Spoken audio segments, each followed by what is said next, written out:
In the archives of the Clearwater County Historical Society, amidst boxes of correspondence yellowed with age, I discovered a collection of letters so peculiar, so disturbingly intimate, that they seemed almost to whisper from the past.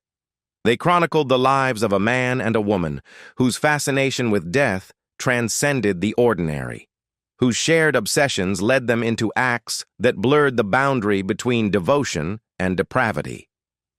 The names inscribed upon the letters were Samuel and Beatrice Whitlock, strangers to the town of Willow Ridge, Kansas, until the winter of 1909.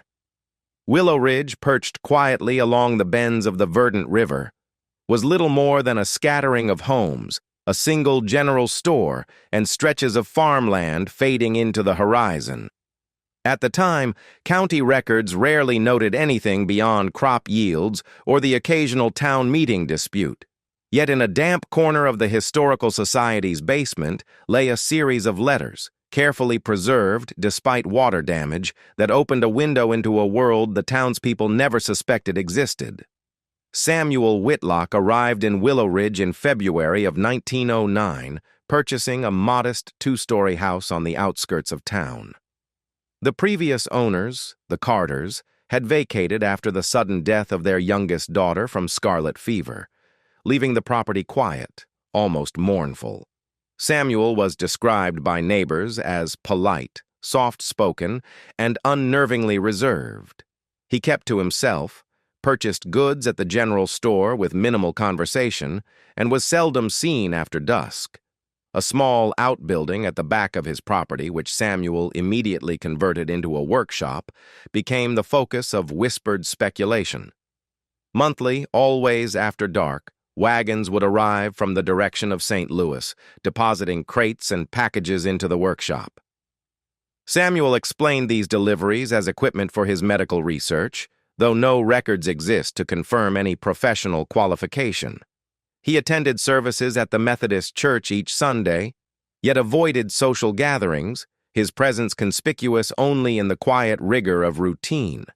He subscribed to medical journals, often accompanied by parcels from Chicago and St. Louis, fueling curiosity among those who observed the rare exchanges. The Henderson family, whose farmland abutted Samuel's, recalled sightings that would later seem ominous. James Henderson, then 17, remembered a late night when men unloaded a long wooden crate from a wagon. Samuel had explained it as fragile laboratory equipment requiring careful handling. The elder Henderson, uneasy but unconvinced of wrongdoing, instructed his family to steer clear of the Whitlocks' property. Samuel's first year in Willow Ridge included several extended absences, each lasting roughly 2 weeks. Travel notices filed with the postmaster indicated destinations such as Chicago, New Orleans, and St. Louis. Letters discovered later, addressed to an obscure Dr. Malcolm Pierce of St. Louis, revealed that these trips had been anything but ordinary. Samuel's writings spoke of specimens acquired during his travels and experimental techniques for preserving delicate tissue. One letter, dated August 10, 1909, reads in part, "The subject from New Orleans, male, approximately 30, demonstrates remarkable preservation potential. The methods discussed with MP yield results far superior to conventional means. I have documented each step meticulously. No record of Dr. Pierce exists in St. Louis at that time. Scholars have speculated that the name may have been an alias, shielding correspondence that detailed acts both illegal and morally reprehensible." The letters to Pierce ceased abruptly in late autumn 1909, leaving a gap that coincided with Samuel establishing himself as an inconspicuous yet accepted figure within the Willow Ridge community. He made improvements to his property, including the installation of a deep well, a coal-fired heating system in his workshop, and reinforcement of the cellar with brick and concrete, a level of investment unusual for a man of his apparent means. Beatrice Langley arrived in Willow Ridge in November 1909, lodging at Mrs. Hensley's boarding house on Elm Street. She was recorded as a widow from Springfield, Illinois, though no documentation of her marriage exists. Described as striking, articulate, and possessed of a peculiar intensity, she claimed to have lost her husband to a prolonged illness. Beatrice secured employment as an assistant to Dr. Foster, a local physician, demonstrating knowledge of anatomy and procedures beyond formal training. Dr. Foster's records indicate that she requested to be present during terminal cases, showing a fascination with the dying that he attributed to her past experience. Beatrice became a subject of intrigue in Willow Ridge. She took long walks alone, even in snow and wind, and was frequently observed at the town cemetery, sketching gravestones in a notebook. She explained this as a personal study of epitaphs and funerary art. Yet inconsistencies in her stories soon emerged.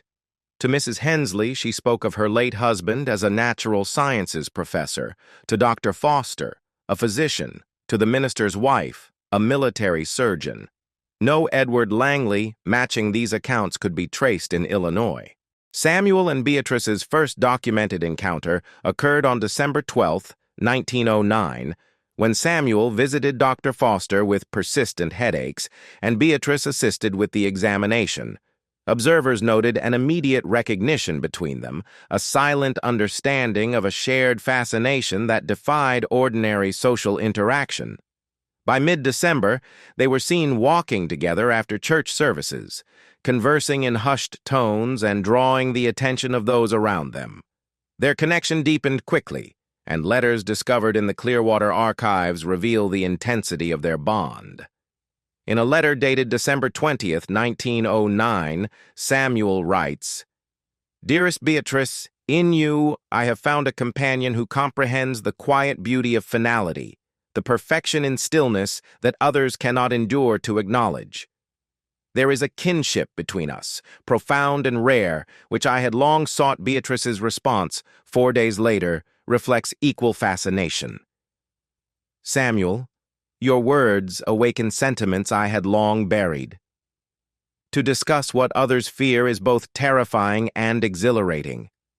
I, too, have sensed a connection that surpasses the superficiality of common understanding. I would be honored to witness your collection and share my own treasures preserved through years of devotion.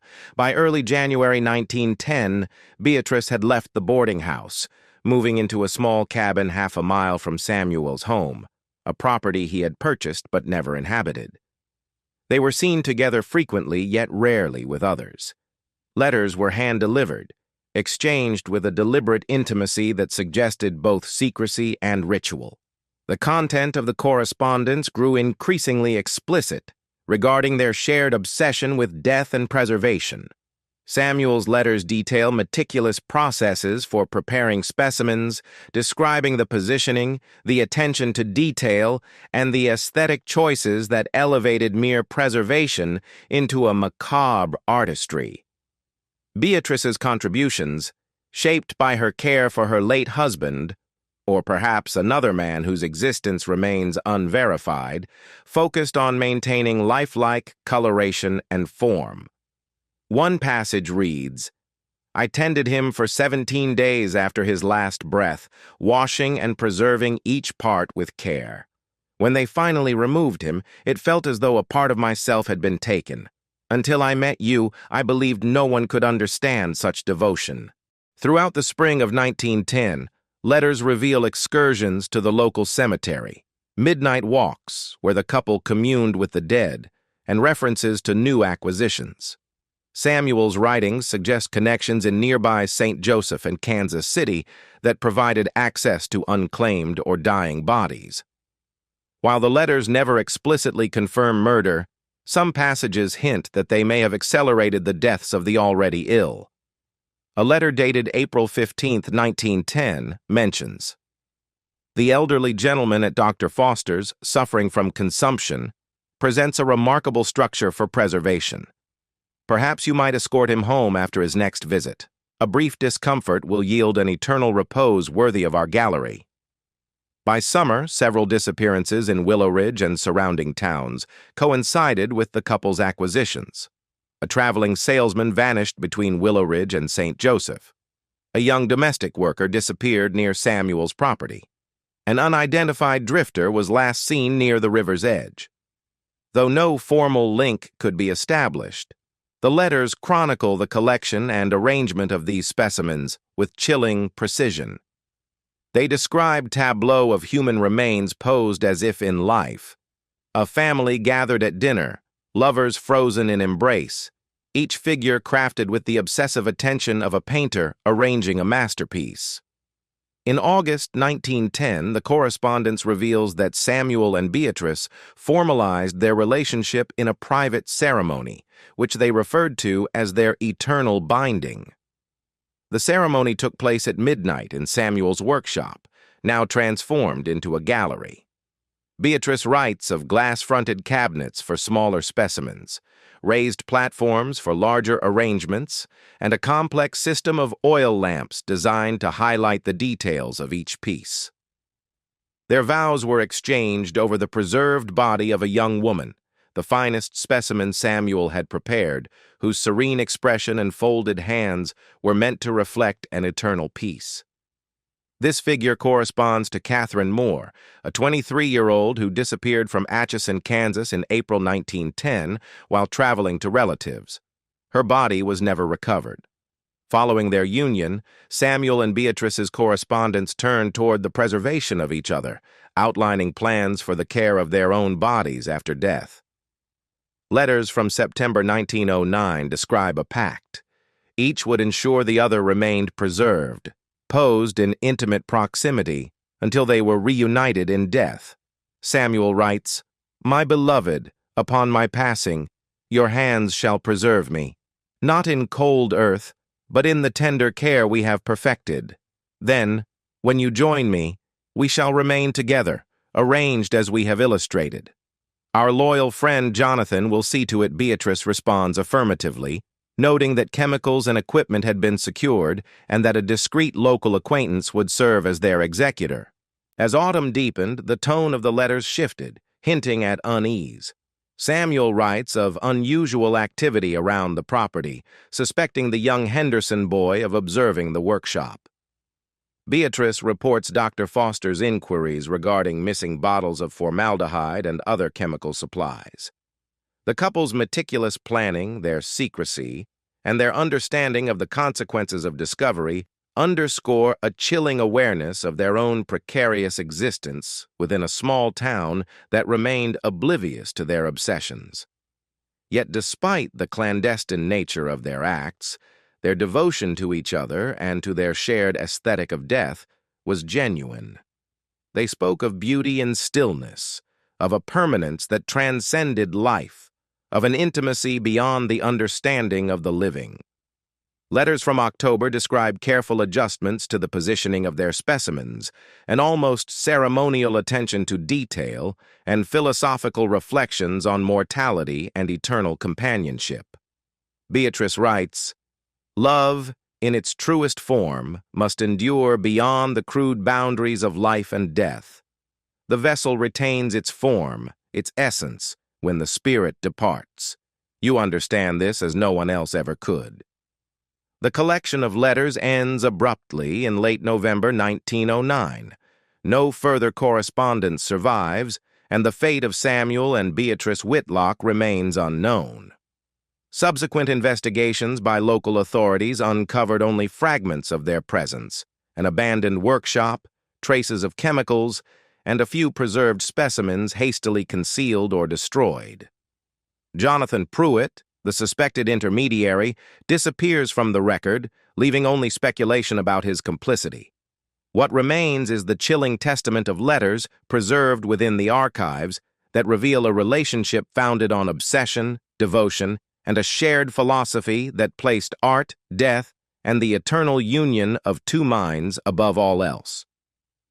Samuel and Beatrice Whitlock are remembered not through gravestones or obituaries, but through ink on paper, recounting a dark and intimate chronicle of human fascination with the finality of life and the strange beauty they found within it.